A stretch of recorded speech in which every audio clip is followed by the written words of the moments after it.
ज्ञान मंथन में आप सभी का हार्दिक अभिनंदन करते हैं। मैं हूं सुबोध और दोस्तों आज के अपने इस वीडियो में हम आपको स्वामी विशुद्धानंद परमहंस से जुड़ा हुआ एक अद्भुत प्रसंग बताने जा रहे हैं। तो चलिए दोस्तों बिना कोई देरी किए शुरू करते हैं इस वीडियो को और बतलाते हैं आपको स्वामी विशुद्धानंद परमहंस जी के बारे में। दोस्तों बंगाल राज्य के वर्धमान जिले के बंडुल में चट्टोपाध्याय वंश लंबे समय से अतिथि सेवा और भक्ति के लिए प्रसिद्ध है। फाल्गुन मास का 29वां दिन था। बसंत का आगमन हो चुका था। जन्म जन्मांतरों के पुण्य फल का उदय हुआ था जो श्री अखिल चंद्र चट्टोपाध्याय और उनकी सहधर्मिणी देवी राजराजेश्वरी को भगवती जन्म माता की कृपा से एक अपूर्व पुत्र प्राप्त हुआ। इस अद्भुत बालक का नाम भोलानाथ रखा गया जो शुक्ल पक्ष के चंद्रमा की भांति धीरे धीरे बढ़ने लगा। भोलानाथ को बचपन से ही भगवान की मूर्तियों के साथ खेलना पसंद था। घर में ही विभिन्न देवी देवताओं की मूर्तियां प्रतिष्ठित थी। भोलानाथ जंगल में फूल तोड़ लाता और मालाएं बनाकर उन्हें पहनाता था। तुलसी, बेलपत्र और चंदन आदि सामग्री जुटाकर भोलानाथ देव पूजा में जुटकर परम शांति का अनुभव करता था। बिना देव पूजा किए भोलानाथ जल तक ग्रहण नहीं करता था। भोलानाथ की पूजा में कोई पारंपरिक मंत्र विधि नहीं होती थी बल्कि सच्चे हृदय से होती थी। दोस्तों एक बार की बात है कि भोलानाथ अपने साथियों के साथ खेलते खेलते गांव से दूर निकल गया।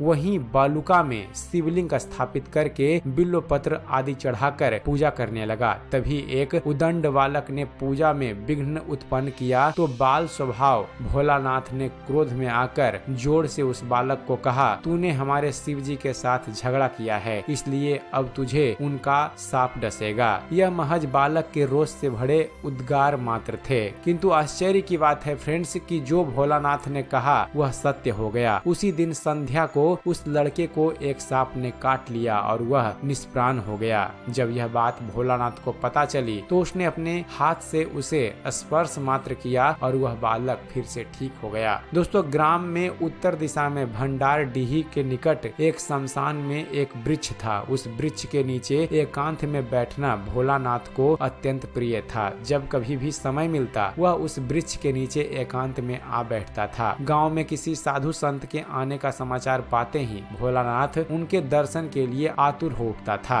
एक बार बंडुल गांव से कुछ दूरी पर एक सन्यासी का आगमन हुआ। समाचार मिलते ही भोलानाथ वहां जाने के लिए सोचने लगा, किंतु किसी कारणवश दिन में जाना नहीं हो पाया तो उन्होंने रात्रि में जाने का सोचा। रात अंधेरी थी, सोचा कोई साथी मिल जाए तो अच्छा है, लेकिन उस अंधेरी रात में कोई भी अपने घर से निकलने के लिए तैयार नहीं हुआ। आखिर अकेला ही भोलानाथ अंधेरी रात में जंगल से होते हुए सन्यासी के निवास स्थान पर पहुंचा। सन्यासी ने बालक की निर्भीकता देखकर कहा, बालक मैं देख रहा हूं तुम्हारे अदम्य साहस और तेजस्विता के पीछे का एक अद्भुत शक्ति काम कर रही है, जिसके प्रभाव से तुम इस काली अंधियारी रात्रि में निर्जन जंगल और घोर शमशान से होते हुए यहाँ तक आ पहुँचे हो। तुम स्वयं नहीं जानते कि तुम क्या होने वाले हो। समय आने पर सब जान जाओगे। एक बार किसी ने भोलानाथ को भला बुरा कह दिया, जबकि असल में उनका कोई दोष नहीं था, लेकिन अपनी तेजस्वी प्रकृति के कारण भोलानाथ कभी भी मनुष्यों से नहीं रूठते थे। भोलानाथ का विश्वास था कि मनुष्य तो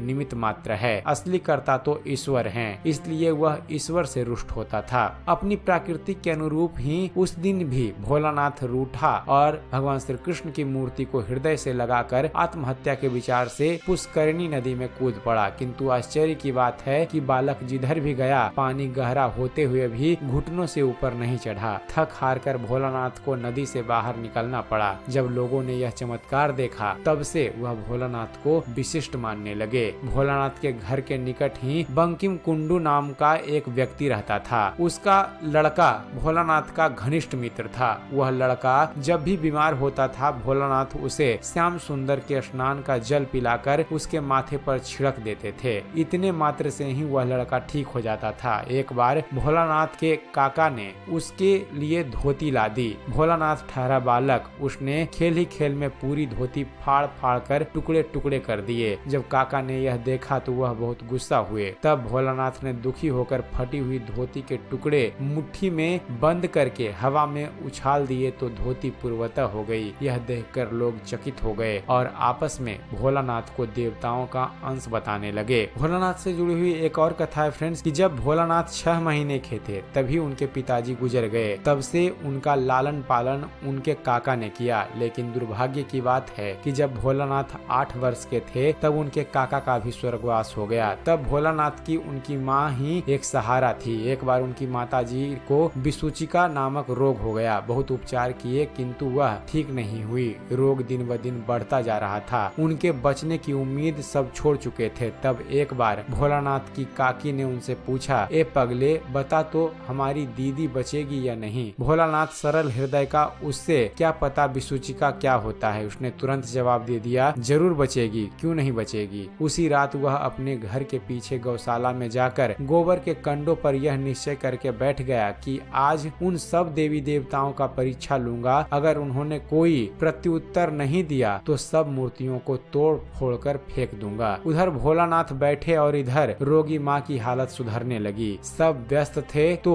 सुबह तक भोलानाथ का किसी को कोई ख्याल नहीं आया। जब सुबह खोज हुई तो वह गौशाला में उपलों पर बैठा था। सुबह होते ही उसकी माँ भी ठीक हो गई। 9 वर्ष की उम्र में भोलानाथ का उपनयन संस्कार हो गया। उसके पश्चात माँ गायत्री के प्रभाव से उनका ब्रह्मचर्य तेज उत्तरोत्तर बढ़ गया। कहा जाता है कि एक बार बंडुल के शिवलिंग के 2 टुकड़े हो गए और उसमें से उन्हें भगवान शिव और माता पार्वती के दर्शन हुए थे। भोलानाथ से जुड़ी हुई एक और कथा है फ्रेंड्स। एक बार 14-15 वर्ष की आयु में सीढ़ियां उतरते समय एक पगले कुत्ते ने उन्हें काट लिया। कुत्ते काटने के कारण पूरे शरीर में जलन होने लगी। भोलानाथ ने यह बात अपने घर वालों को बताई। उसके दादा चिकित्सक थे। उन्होंने अपने स्तर पर इलाज करना शुरू कर दिया। अन्य वैद्यों की भी सलाह ली गई, लेकिन कोई लाभ न हुआ। तब उन्हें एक गोंदलपाड़ा ले गए, वहाँ से हुगली ले गए, लेकिन कोई फर्क नहीं पड़ा। जलन इतनी तेज हो गई कि बालक जोर जोर से चिल्लाने लगा। भोलाराम ने सोच लिया था कि मेरा अंतिम समय आ चुका है। संध्या का समय था, सूर्य अस्त होने जा रहा था। बालक सूर्य की लालिमा को देखते हुए गंगा किनारे बैठ गया। वह मन ही मन चिंतन कर रहा था कि स्वयं को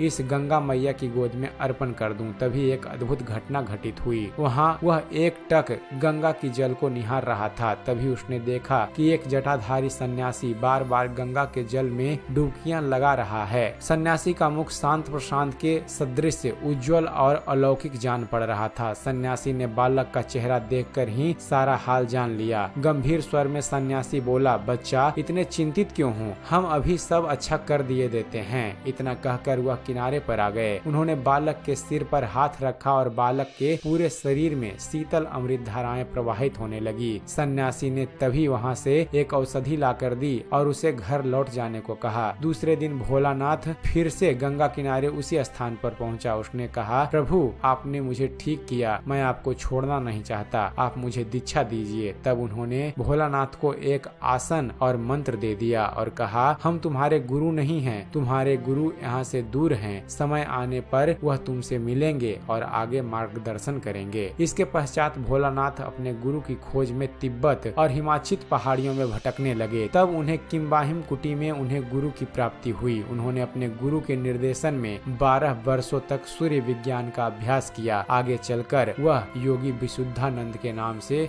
दुनिया में विख्यात हुए। दोस्तों, विशुद्धानंद जी के गुरु जी की आयु लगभग 1200 वर्ष की थी और वह जिस भी स्थान पर रहते थे वह सिद्धाश्रम नाम से जाना जाता है। दोस्तों, स्वामी विशुद्धानंद के एक शिष्य पंडित गोपीनाथ कविराज के द्वारा यह सारी प्रसंग सुनाई गई थी, जिसे हमने अपने इस वीडियो में शामिल किया है। ऐसे महान योगी को हमारा सत सत नमन। तो दोस्तों, उम्मीद करते हैं आप सभी को हमारा यह वीडियो पसंद आया होगा। अगर वीडियो पसंद आया हो तो वीडियो को लाइक और शेयर करना ना भूलिएगा। और दोस्तों, ऐसे ही धर्म और इतिहास से जुड़े हुए ज्ञानवर्धक वीडियो देखते रहने के लिए आप हमारे चैनल ज्ञान मंथन को सब्सक्राइब करना ना भूलिएगा। आप हमारे चैनल को सब्सक्राइब कीजिए और देखते रहिए, जानते रहिए। धन्यवाद। जय हिंद।